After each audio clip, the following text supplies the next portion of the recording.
the dance of a deeper explanation. Zen and journey and path.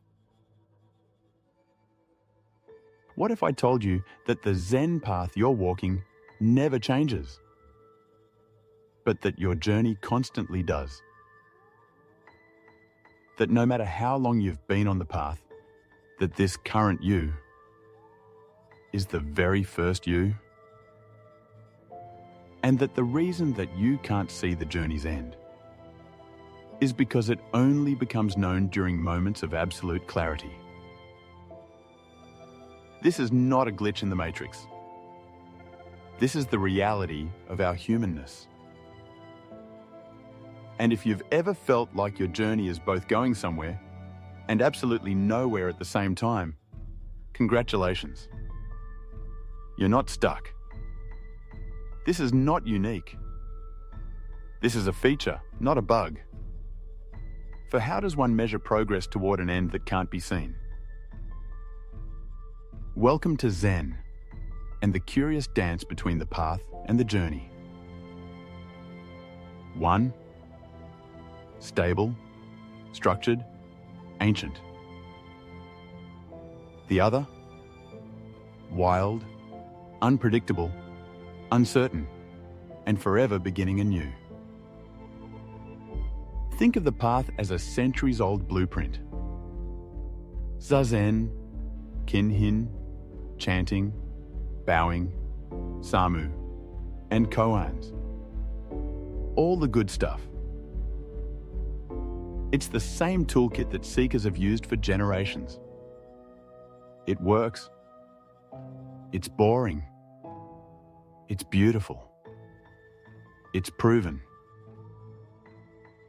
But then we have the journey.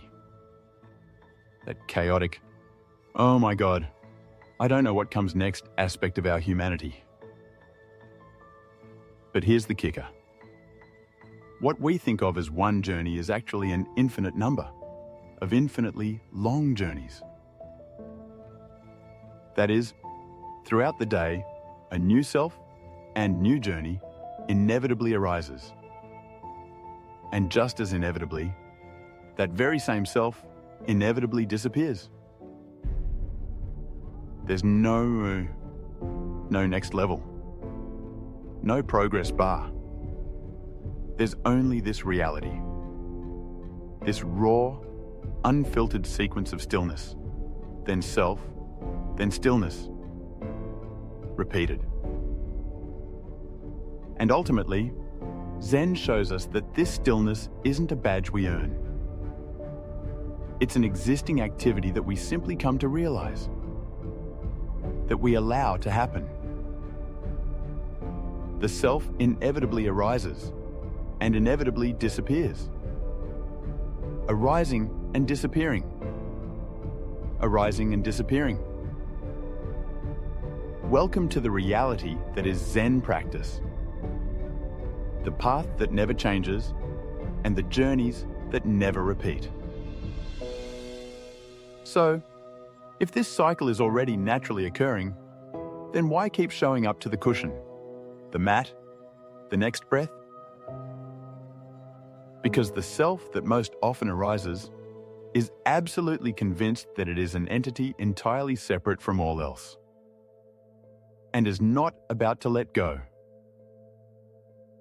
And so we have the path. The path is not designed to trap you.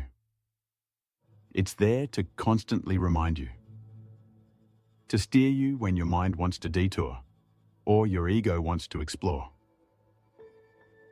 The Zendo, the rituals, the forms, they aren't prison bars. They're the guardrails that you bump up against on the inevitable return to this moment. And then comes the twist. All that effort, all that sitting and bowing and not scratching your nose during meditation, it's not taking you somewhere else. It's always about returning again and again to innate stillness, to clarity. This sense of self inevitably arising and disappearing is what it means to be human. And the purpose of Zen is to make us aware that each return to stillness marks the inevitability of the next infinite journey. The path is singular. The journeys are countless. And Zen? Zen is how you come to realize both as true.